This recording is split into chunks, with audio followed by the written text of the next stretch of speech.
नमस्कार, मैं हूं समीप राजगुरु और हमारे साथ कौन है आपको बताने की जरूरत ही नहीं है। वर्ल्ड चैंपियन खिलाड़ी हरभजन सिंह। हरभजन, स्वागत है आपका। Thank you. और बात होगी टीम इंडिया के लगातार जीत के सफर की। जिस इंटेंसिटी से टीम इंडिया खेल रही है, जो हाई ऑक्टेन यानी कि ताबड़तोड़ जो प्रदर्शन टीम इंडिया का है, उस बारे में भी बात करेंगे, क्योंकि टीम इंडिया अब न्यूजीलैंड लैंड हो चुकी है। हालांकि अपने डेस्टिनेशन में पहुंची नहीं है, यानी कि हैमिल्टन। आज रात भारतीय समय अनुसार करीब शायद 2 बजे टीम वहां पर लैंड होगी और अगला मुकाबला आयरलैंड से है, 2 कमजोर टीमों के साथ, आयरलैंड और उसके बाद जिम्बाब्वे। लेकिन टीम इंडिया का जो विजय रथ चल रहा है, जो सफर चल रहा है, उसके बाद टीम इंडिया इस पूल को टॉप भी करेगी और क्वार्टर फाइनल की क्या तस्वीर बनती जा रही है, वो एक रिपोर्ट आपको दिखाते हैं। उसके बाद हम हरभजन से चर्चा करेंगे कि टीम इंडिया के लिए आगे की चुनौतियां क्या हैं। हमें एक्सेप्ट करना होगा कि हम यहाँ पे बड़े बड़े छक्के नहीं मार पाएंगे, क्योंकि साइड्स में जो बाउंड्रीज है वो बहुत बड़ी हैं और थोड़ा पेस भी है फास्ट बॉलर्स पे, सारे टीम के फास्ट बॉलर्स में। तो हमें मैन्यूवर करना होगा, उनका पेस यूज़ करना होगा, बीच में मार के 2-2 रन लो, इधर उधर कुछ करके इनोवेटिव शॉट्स खेलो। सो होपफुली आगे के समय में आगे के मैचेस में भी थोड़ा अपॉर्चुनिटी अगर मिलता रहेगा तो क्वार्टर फाइनल में जो आपके टॉप 7 हैं उसको टूर्नामेंट में किसी तरह की बैटिंग मिलती रही होगी। दोनों वर्ल्ड कप को लगा ले तो 8 लगातार जीत, और इस वर्ल्ड कप में तो बहुत बेहतरीन खेला है भारत। जो ट्रांसफॉर्मेशन भारत की हुई है वो लाजवाब है और आशा करेंगे कि आगे जो मैचेस है, जो मेन मैचेस आएंगे, अभी तो थोड़े से हल्के मैचेस है आयरलैंड और जिम्बाब्वे। जब क्वार्टर फाइनल स्टेज आएगा, भारत मेलबर्न, सिडनी, मेलबर्न पे खेलेगा, तो उन तीनों मैचों में भारत छा जाए और जो स्टार्स जो इंडिया में जो बातें चल रही है कि we won't give it back, वो असलियत में हो जाए। तो अब से कुछ देर बाद टीम इंडिया हैमिल्टन लैंड होने वाली है, जहां पर 10 तारीख को टीम इंडिया को आयरलैंड के साथ मुकाबला खेलना है। इससे पहले कि हम इस टीम के विजय रथ की बात करें, जिस इंटेंसिटी से टीम इंडिया खेली है, उसकी बात करें, थोड़ी चुनौतियों की बात कर लें हरभजन, क्योंकि इन 2 मुकाबले 2 मिनोज के अगेंस्ट आप खेल रहे हैं, आयरलैंड और जिम्बाब्वे के खिलाफ। किस तरीके से लेंगे, कैसे खेलेंगे, क्या अप्रोच रहेगा, क्या मतलब रणनीति, स्ट्रेटेजी क्या करें इसमें? मेरे ख्याल से हमने जो स्टैंडर्ड सेट किया है उसी के हिसाब से क्रिकेट खेलनी चाहिए। ये नहीं देखना चाहिए सामने साउथ अफ्रीका है या जिम्बाब्वे है, क्योंकि अगर हम किसी की शक्ल देख के क्रिकेट खेलेंगे कि सामने अगर साउथ अफ्रीका है तो हमने डिफरेंट लेवल की क्रिकेट खेलनी है, और पाकिस्तान है तो डिफरेंट लेवल की खेलनी है, या फिर आयरलैंड आएगी तो डिफरेंट लेवल की खेलनी है। क्रिकेट एक फ़नी गेम है, कोई भी किसी को हरा सकता है। आप ये मत समझिए कि आपने 4 मैच जीते हैं तो अगले 2 मैचेस जो हैं वो हल्के मैच है, वो जीत जाएंगे। और आई एम श्योर ऐसा कोई भी नहीं सोच रहा होगा प्लेयर कि हम अगले जो दोनों मैच हैं बड़े आराम से जीत जाएंगे। You still end of the day आपको वहाँ जाना पड़ेगा, बैटिंग अच्छी करनी पड़ेगी, बॉलिंग अच्छी करनी पड़ेगी और अपने जो फील्डिंग अच्छी करनी पड़ेगी। तो अपने तीनों डिपार्टमेंट जो हमने एक प्लेटफॉर्म अपने लिए सेट किया है, उसके हिसाब से ही हमें आगे बढ़ते चलने जाना है। क्योंकि अगर हमने कहें कि नहीं अभी चेंजेस कर लो, अभी राइडू को भी चेक कर लें, हम इसको भी चेक कर लें, तो ये टाइम नहीं है मेरे ख्याल से चेक करने का। क्योंकि नो डाउट हम कंफर्टेबल पोजीशन पे हैं और we want to win both the game. मैं चाहूँगा कि दोनों गेम हम जीतें और आराम से जीतें, और ये बाकी जो दूसरी टीमें हैं उनको भी एक स्ट्रॉन्ग मैसेज भेजें 400-400 रन बना के इनके अगेंस्ट। क्योंकि जब साउथ अफ्रीका इनके अगेंस्ट खेली थी उन्होंने भी 400 रन बनाए थे, और आज भी आयरलैंड ने जो 326 रन जो एक दूसरे के अगेंस्ट बनाए हैं दोनों टीमों ने। तो वहाँ मैं अगर इंडिया की बैटिंग को देखूँ इनकी बॉलिंग के हिसाब से, तो हमें डेफिनेटली 375-400 रन बनाने चाहिए, क्योंकि एक बड़ा स्कोर बनाने से ही जो है आपके बैट्समैन को ना लाभ मिलेगा अगले बड़े मैचेस में, जो आने वाले मैचेस। बिल्कुल बिल्कुल सही कह रहे हैं, क्योंकि हम देख रहे हैं कि जैसे जैसे वर्ल्ड कप आगे बढ़ रहा है, दूसरी टीम भी जो है वहां की कंडीशंस में ढलती जा रही है। और जिस तरीके से आज एक उलटफेर हुआ, जैसे पाकिस्तान ने आज दक्षिण अफ्रीका को हराया, पॉइंट्स टैली देखें, इससे पता चलता है कि जो टीमें हैं बड़ी क्लोज है। अगर भारत को छोड़ दें तो अभी भी तीनों टीमें अटकी हुई है, दक्षिण अफ्रीका, पाकिस्तान, यहाँ पर आयरलैंड जो है तीनों 6 अंक में फंसी हुई है। कौन सी टीम आगे जाएगी, कौन सी टीम अभी क्वार्टर फाइनल में पहुंचेगी, ये साफ भी नहीं हुआ है। देखिए वेस्ट इंडीज भी अभी नीचे है, हाँ, वो भी ऊपर आ सकती है। लोगों का कहना ये था कि आयरलैंड नहीं जाएगी, वेस्ट इंडीज आगे जाएगी। तो वेस्ट इंडीज अभी नीचे है, तो उनको भी अगर जीतना, आगे आना है तो उनको अपने मैच जीतने पड़ेंगे वेस्ट इंडीज। जी हाँ, बिल्कुल। और ये पूल ए में भी देखें, हरभजन, साफ है कि जिस तरीके से दिख रहा है सब कुछ, टीमें धीरे धीरे अडेप्ट कर रही है और वर्ल्ड कप धीरे धीरे मुश्किल होता जा रहा है। जो डिफरेंसेस हैं वो कम होती जा रही है टीमों के बीच। बिल्कुल, जैसे जैसे टूर्नामेंट जाएगा सब टीमों को कंडीशंस का पता चलेगा। सबको पता है 300 रन बन रहे हैं और चेज नहीं हो रहे हैं। बहुत एक आध कोई मैच मुझे नहीं लगता हुआ होगा जो चेज होने के करीब आए हैं। नहीं तो एक बार अगर 300 लग जाते हैं तो फिर जो बाकी टीमें हैं अंडर लाइट्स इतना अच्छा चेज नहीं कर पाई हैं।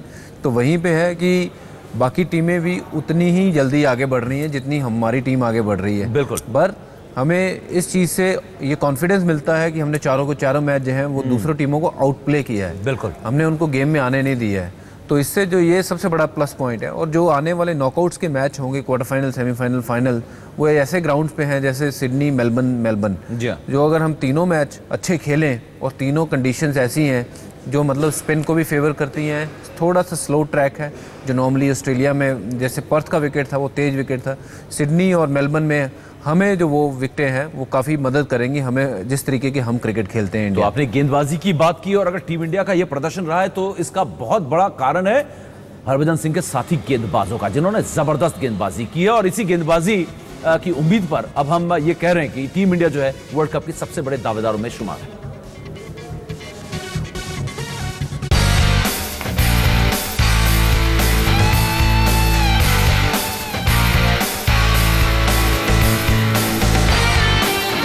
कभी अश्विन, कभी शमी, कभी धार तो कभी रफ्तार, तो कभी स्पिनर्स का बार। वर्ल्ड कप में गदर मचा रहे हैं भारतीय गेंदबाज। अब तक मिली चारों जीतों के सबसे बड़े हीरो रहे हैं भारतीय गेंदबाज। पाकिस्तान 224 ऑल आउट, दक्षिण Africa 177 all out, UAE 102 all out, West Indies 182 all out, 4 match 40 wicket.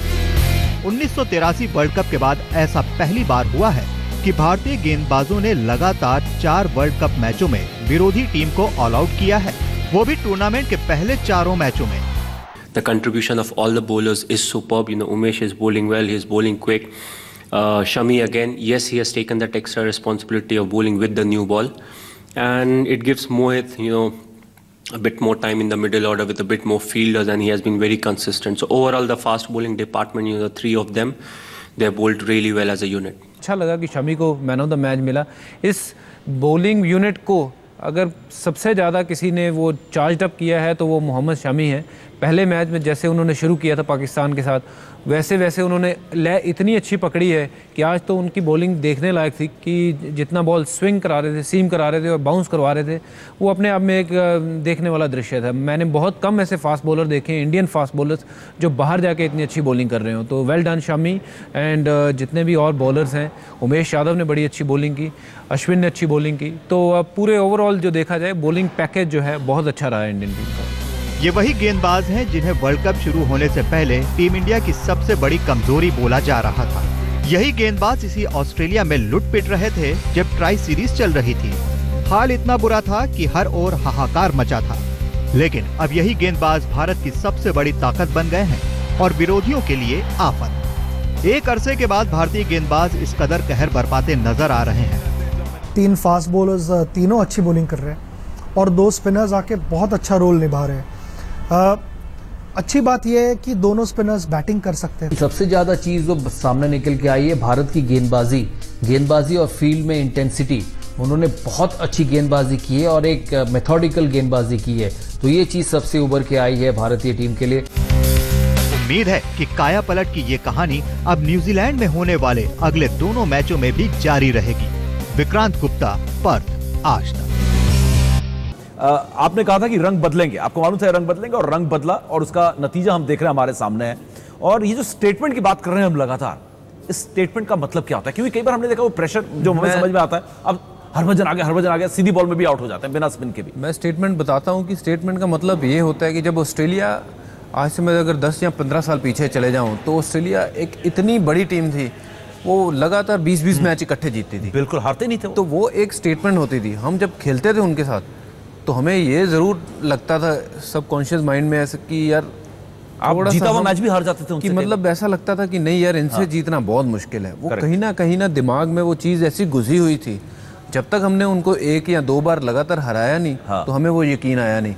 तो इसी तरीके से ये जो स्टेटमेंट की बात होती है कि अगर आप लगातार जीतते हो, टीमों को डोमिनेट करते हो, तो वो स्टेटमेंट जो है वो आप पूरे देशों को जाती है। दूसरे जो कंट्री के लोग खेल रहे हैं क्रिकेट, उनको जाती है। वो हरभजन की सीधी बॉल पे भी आउट होने लगते हैं। बिल्कुल, वो उनको लगता है कि पता नहीं ये टीम कैसी है, कि क्या करती है, कि कहीं से भी मैच खींच के ले जाती है। बैटिंग करते हैं 300 रन बनाते हैं, बॉलिंग करते हैं तो 170-80 रन पे रोक लेते हैं।